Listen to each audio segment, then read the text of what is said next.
Au début de l'histoire, on nous montre l'année 2035. Le monde a beaucoup progressé et c'est là qu'apparaît le nom d'une entreprise connue sous le nom de Biona. Ce qui rend ces pièces pour les gens. Si elles sont attachées au corps des gens, alors elles deviennent plus puissantes et plus rapides que les humains normaux. Et ce sont ces personnes qui sont connues sous le nom de bioniques. Mais en même temps, il y a des gens qui n'aiment pas ces créatures bioniques et veulent les tuer. D'un autre côté, nous voyons un homme qui entre dans une banque. Et dès qu'il entre dans la banque, une lumière rouge commence à briller. Il explique à l'agent de sécurité qu'une de ses mains est en titane. Après avoir écouté cela, les gardes le laissent entrer. Après cela, il entre dans une pièce, où tous les casiers s'ouvrent dès que son visage et ses yeux sont scannés. Parmi ces casiers, il trouve des mains mécaniques, dont l'une ressemble à une arme, qu'il transforme avec sa main en titane. Et puis, tout à coup, il attaque les gens de la banque. Après quoi, il casse le casier et vole les diamants. Et lorsque les gardes de sécurité tentent de l'arrêter, il les attaque également. Mais dans ce combat, il est lui-même blessé et tente de s'échapper. Mais il y parvient. Après s'être échappé, il rencontre son frère Heitor et lui remet les diamants volés. Après quoi il dit à Heitor qu'il est gravement blessé. À cause de cela, il ne peut plus continuer. Il dit à Heitor de prendre les diamants et de s'enfuir de là. Parce que la police se rapprochait. Heitor s'enfuit de là, mais il y laisse le corps sans vie de son frère. Après cela, la police arrive à l'endroit où se trouve le corps sans vie de cet homme. Où la police apprend que l'homme était un boxeur nommé Atlético, dont l'avenir avait été ruiné par l'avènement des pouvoirs bioniques, qui a essayé de remplacer son bras en titane par un bras mécanique en utilisant une expérience. Mais le gouvernement n'a pas accepté la condition et l'a rejetée. Parce qu'une puce est nécessaire pour faire fonctionner la main bionique, qui s'appelait la puce NIM, qui était autrefois insérée dans le corps humain. Atleta l'a volée sur le cadavre d'un athlète blessé. La police a trouvé la puce dans la tête d'Atleta. Et d'autre part, on nous montre le frère d'Atleta, Heitor. Il va dans une académie de boxe et donne les diamants volés à ses amis là-bas. Après cela, un garçon nommé Gustavo vient voir Heitor. Il parle à Heitor de rejoindre son gang. Sur quoi Heitor lui demande pourquoi il veut rejoindre son gang. En réponse, Gustavo dit à Heitor qu'il en a assez de la situation actuelle et qu'il veut changer la situation. Après quoi Gustavo teste les diamants et informe Heitor de leur qualité et dit que nous obtiendrons un demi-million pour ces diamants. Mais les personnes qui les aidaient dans ce travail voulaient $1 million. Mais Heitor ne s'en souciait pas, car il pouvait fabriquer ses propres bras et jambes bioniques, comme il l'avait fait pour son frère Atleta. Mais cette fois, il allait le faire différemment. Après l'avoir fait, il n'aura peut-être plus besoin d'aucun autre soutien. Gustavo lui dit qu'il connaît quelqu'un qui peut l'aider dans ce travail. Après cela, ils vont tous les deux rencontrer une fille, qui est la sœur de Gustave et son nom est Maria. Elle est une joueuse de saut en longueur et veut devenir championne de saut en longueur. Parce que sa mère était aussi une championne de saut en longueur. Et depuis l'enfance, Maria se préparait à ce jeu, pour qu'elle puisse battre le record de sa mère. Mais la sœur de Maria, Gabi, avait facilement battu ce record, parce qu'elle avait transformé sa jambe droite en jambe mécanique. Et avec cette jambe, elle pouvait sauter si loin, ce qui était au-delà des capacités de tout être humain ordinaire. Impressionnés par la force de Gabi, les gens ont également commencé à utiliser des pouvoirs bioniques, ce qui a considérablement augmenté leur force. À cause de cela, des joueurs ordinaires comme Maria ont été ignorés. Et d'un autre côté, Gustavo raconte à sa sœur Maria son plan, mais elle dit qu'elle en parlera plus tard. De l'autre côté, on nous montre l'entreprise Biona, dont les propriétaires sont le docteur Dario et Ricardo, dans laquelle le propriétaire de l'entreprise, Ricardo, est le père de Gabi et Maria. Et à l'heure actuelle, il existe une énorme demande pour la bionique dans le monde entier, qui est désormais utilisée dans tous les travaux. Et il savait qu'après la mise à niveau de la puce fabriquée par lui, la force et la vitesse des mains et des jambes fabriquées par lui augmenteraient de 30 fois dans le monde. Aux côtés de Dario et Ricardo, il y a aussi une dame qui s'appelle Vanda. Ces trois-là sont les managers de Gabi. Et ils sont heureux du fait qu'après la mise à jour de la puce, Gabi deviendra plus puissante qu'avant, ce qui lui permettra de créer de nouveaux records. D'autre part, on nous montre que Maria rencontre Heitor, où Heitor raconte à Maria la destruction de l'avenir de son frère. Il raconte comment son avenir est devenu difficile, sur quoi Maria lui dit qu'elle doit prendre de nombreuses injections pour se battre avec la bionique. Sur ce, Heitor lui dit pourquoi ne pas devenir une bionique. Et la même nuit, Maria voit une publicité, dans laquelle elle voit Gabi, l'air plus puissante qu'avant, non pas à cause de sa force physique, mais à cause de sa jambe mécanique. Et quand elle rentre à la maison, son père Ricardo et sa sœur Gabi célèbrent une fête, là où une bagarre éclate entre Maria et Gabi. Après quoi, Maria s'assoit sur son vélo et joue une chanson que sa mère avait l'habitude de lui chanter et par-delà. Sur le chemin, elle a un accident, après quoi elle se retrouve dans un hôpital.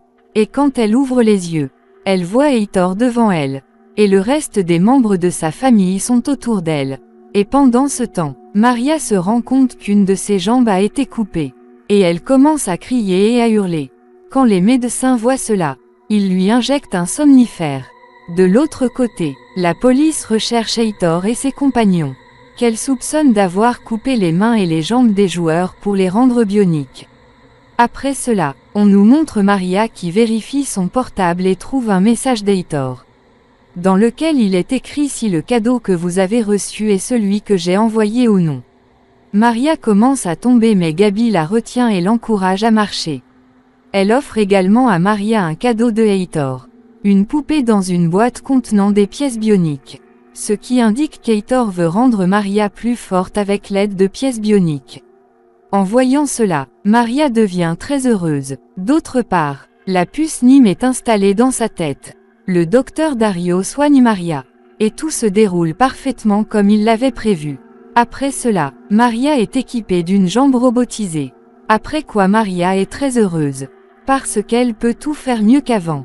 Après cela, lorsqu'elle essaie de sauter, elle tombe au sol, après quoi le docteur Dario lui explique que son énergie est actuellement à une échelle très basse. Et si son niveau atteint 0, elle peut même entrer dans le coma. Mais en plus de cela, on dit à Maria qu'elle doit dormir au moins 12 heures pour rester chargée. Après cela, Heitor arrive et petit à petit, il commence à se rapprocher. Pendant ce temps, Heitor lui dit que le moment est venu de se venger. Et Maria accepte également, mais elle lui dit que pendant ce temps, il devrait garder son frère Gustavo loin de toutes ces choses. Dans la scène suivante, on nous montre un camion chargé d'argent. Et on voit également Maria et Heitor, qui provoquent un accident avec le camion, blessant le conducteur et les gardes. Après quoi Heitor tue l'un des gardes. Après quoi Maria est effrayée et, comme la police se rapproche, il s'enfuit avec l'argent. Après quoi Maria dit à Heitor qu'il n'aurait pas dû être tué. Sur quoi Heitor dit à Maria que ce garde avait vu le visage de Maria, à cause de quoi il était nécessaire de le tuer. Et puis le frère de Maria, Gustavo, arrive également, en voyant qui Maria est surprise. Et elle dit que tu as promis que tu n'impliquerais pas Gustavo dans tout ça. Heitor dit alors à Maria que son frère Gustavo est derrière ce plan. Et maintenant, Heitor et ses amis ont collecté beaucoup d'argent, afin de pouvoir le donner à ces pirates informatiques qui allaient leur parler des puces Nîmes. Et parallèlement à cela, leur mission est de ruiner ceux qui doivent devenir bioniques dans le futur. Maria sentit que tout cela n'était pas bien et elle voulut emmener son frère Gustavo de là. Mais Gustavo n'était pas d'accord avec elle. Il a dit qu'il combattrait le système. Après avoir écouté cela, Maria part de là. De l'autre côté, la police découvre que l'un des agresseurs avait une jambe bionique. Après quoi il regarde à nouveau la vidéo de l'accident de Maria. De l'autre côté, on nous montre Maria, inquiète pour sa vie. Et là, sa sœur Gabi et son père Ricardo viennent la voir. Et Ricardo annonce à Maria que la société bionique la sponsorisera, grâce à quoi elle pourra également participer en rejoignant les joueurs. Ce sur quoi Maria devient très heureuse. Dans la scène suivante, nous voyons une conversation entre Gustavo et le policier. Un policier voit un tatouage sur la main de Gustavo qui est lié à Heitor. D'un autre côté, Gabi et Maria commencent à se disputer. Lorsque le policier intervient, Maria le pousse au sol avec sa jambe robotique. Après cela, Maria dit avec colère au policier de faire son travail correctement et s'en va. De l'autre côté, la police parle à la famille de Maria de son accident. Mais il commence à se méfier d'Hector. Sur quoi Gustavo crie avec colère au policier et lui dit de garder Hector loin de tout cela. Après cela, Gustavo raconte tout à Hector. Lors d'un appel téléphonique que Gabi entend. Et elle commence à recueillir des informations sur eux. Et tandis qu'elle écoute l'enregistrement de l'appel passé à la police, la chanson italienne de sa mère joue en fond sonore. Où Gabi apprend que Maria a simulé son accident pour pouvoir devenir bionique. Et là, on nous montre également la journée de compétition, au cours de laquelle les deux sœurs ont battu leur propre record. Mais Maria était toujours en avance sur Gabi. Gabi était également surprise de voir cela. Pendant ce temps, le docteur Dario remarque que le stress dans le cerveau de Gabi augmente. À cause de quoi il interdit à Gabi de sauter. Mais elle n'est pas d'accord et tombe au sol pendant le saut. Après cela, elle est emmenée à l'hôpital. D'autre part, Maria demande à son père Ricardo pourquoi avoir créé une inimitié entre nous deux sœurs. Ce à quoi Ricardo lui répond que tout ce qu'il a fait, c'est pour améliorer l'avenir de ses deux filles. Et le lendemain, quand Gabi reprend connaissance, elle voit Maria près d'elle et dit qu'elle sait que Maria a provoqué son accident intentionnellement. D'autre part, Hector obtient des informations sur la puce Nîmes. Après quoi il dit à Maria que le temps est venu de changer le monde. Mais Maria refuse de le soutenir. Après quoi il lui crie dessus avec colère. Parce qu'il a rendu Maria capable de battre un record du monde. Après l'avoir écouté, Maria est partie de là en colère. Le lendemain, les compagnons d'Hector mélangent un médicament dans le jus de Maria, à cause duquel elle tombe impuissante sur le sol et est incapable de marcher. Et pendant ce temps, ils kidnappent également sa sœur Gabi. Et ils ont aussi battu son père Ricardo. Et quand Gustavo voit tout cela, il crie à Hector qu'il ne fait pas ce qu'il faut. Mais Hector ne l'écoute pas, et lui dit de se faire confiance. Après quoi il va voir Maria qui est à moitié consciente et lui dit que s'il veut que sa famille soit en sécurité, elle devra l'aider. Le lendemain, il raconte à Maria leur plan et lui explique également comment, en utilisant ses pouvoirs, elle peut voler le sac contenant des chips. Après quoi Maria, selon le plan qu'ils lui ont donné, vole facilement le sac dans lequel se trouvaient les chips. Après quoi, Dario apprend également le vol des plantes que Maria avait volées. Parce qu'il avait vu Maria voler le sac dans les images de vidéosurveillance. On nous montre ensuite Maria en train de voler le sac et de s'enfuir. Elle voit le vélo d'Hector sur lequel roulait son frère Gustavo. Maria provoque un accident en le prenant pour Hector, à cause duquel Gustavo est gravement blessé. Et Maria découvre plus tard qu'il n'est pas Hector mais son frère Gustavo.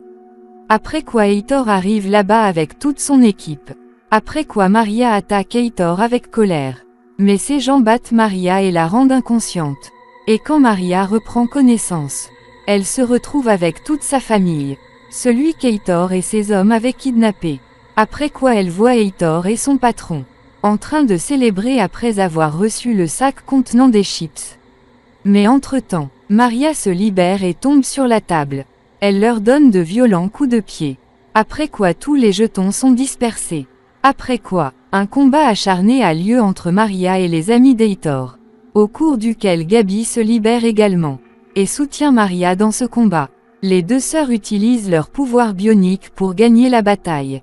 Mais Hector attaque Maria par derrière. À cause de cela, elle est blessée, mais en même temps, elle utilise ses pouvoirs et tue Hector. Et lorsque la police arrive, Maria s'enfuit de là, mais en s'enfuyant de là, la jambe robotique de Maria se coince dans les fils. Mais elle n'abandonne pas et sépare sa jambe. À cause de quoi elle tombe au sol et est gravement blessée. Mais sa sœur Gabi arrive et la sauve de la police. Ils partent tous les deux de là. De l'autre côté, Dario trouve Gustavo qui est dans un état très blessé.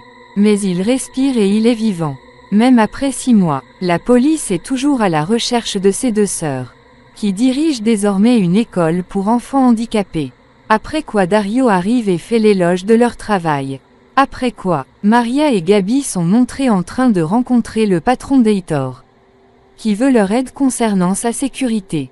Mais ils lui ont assuré que seuls 3 d'entre eux ensemble pourraient faire mieux le travail.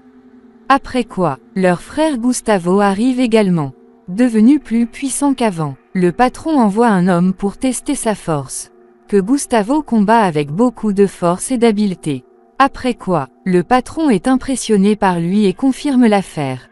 3 frères et sœurs utilisent désormais l'argent qu'ils ont obtenu pour de bonnes œuvres.